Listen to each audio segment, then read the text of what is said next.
Hi everybody, and welcome back to the HardReset.Info channel.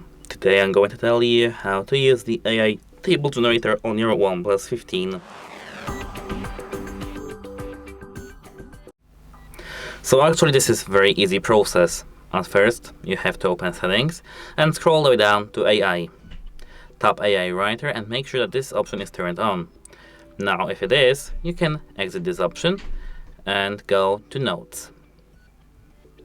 Now open your note that you want to make the table about, and for example here as you can see, have classic spaghetti with meat sauce and the recipe and approximately some price.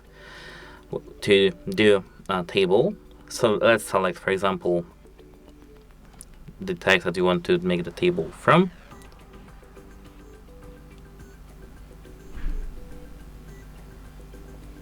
It may take a while because I want to make everything nicely without instructions. Here tap AI Writer. Now tap Table at the bottom of your phone. And now as you can see, this is our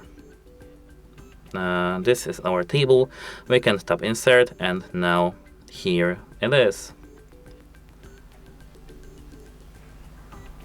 Ingredient quantity and approximate cost and notes. As you can see, this is a very nice table actually. I really love the process of doing the tables in here, because apart from the table we do have haptics that are combined with this, and this is just very nice. We can tap done and we can now go back to this note in a month to prepare the spaghetti with the table. And that's it. Hope it helps you and have a nice day. Goodbye.